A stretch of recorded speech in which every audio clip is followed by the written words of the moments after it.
तमाम तारीफ़ें अल्लाह तबारक ताला के लिए और सलातो इस्लाम हमारे प्यारे आका हज़रत मोहम्मद मुस्तफ़ा सल्लल्लाहु अलैहि वसल्लम के लिए।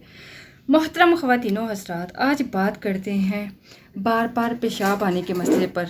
वो मर्द या वो ख़वातीन जो इस वजह से परेशान हैं कि उन्हें बार बार यूरिन का मसला बनता है। जैसे सर्दियों में ये परेशानी ज़्यादा बढ़ जाती है, मसाना कमज़ोर होने की वजह से ये मसला होता है। अगर आपका मसाना कमज़ोर हो चुका है, अगर आपको बार बार यूरिन का मसला बनता है तो बेहद फ़ायदेमंद रेमेडी है, इसको ज़रूर यूज़ कीजिए। इंशाअल्लाह आपका ये मसला चंद दिनों में ठीक हो जाएगा। बहुत बेहतरीन ये है कि आपको चाहिए सफ़ेद तिल।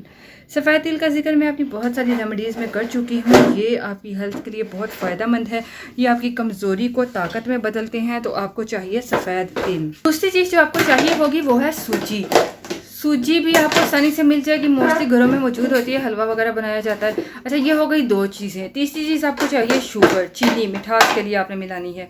चौथी चीज़ जो आपको चाहिए वो है देसी घी। देसी घी का होना बहुत ज़रूरी है।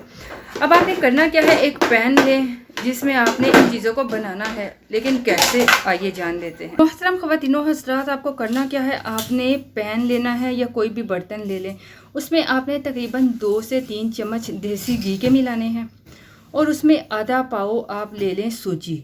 आधा पाव सूजी मिलाकर उसे हल्की आंच पर भूनें। जब उसका रंग ब्राउन सा हो जाए, हल्का सुनहरी हो जाए, तो उसमें आपने आधा पाव सफ़ेद तिल मिलाने के बाद आपने इसको अच्छी तरह से पका लेना है, भून लेना है कि जब ये ब्राउन हो जाए, लाइट ब्राउन सा, इसका आपने पानी नहीं शामिल करना कि ये दोनों इसकी पंजीरी सी बन जाएगी। दोनों जब भून जाएंगे, आपने हस्बे ज़रूरत इसमें चीनी मिला देनी है, उतनी चीनी जितनी आपको पसंद है।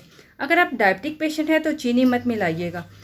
इसको हल्की आंच पे अच्छी तरह से भून लीजिए। जब इसकी पंजीरी बन जाए तो चूल्हे से उतार लें। रोज़ाना रात को सोने से पहले इसका 1 चम्मच आप खा लीजिए।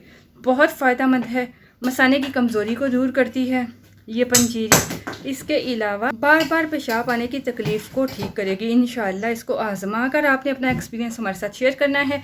आपसे इजाज़त चाहूँगी, मिलूँगी नए टॉपिक के साथ नई वीडियो में। तब तक के लिए अल्लाह निगहबान।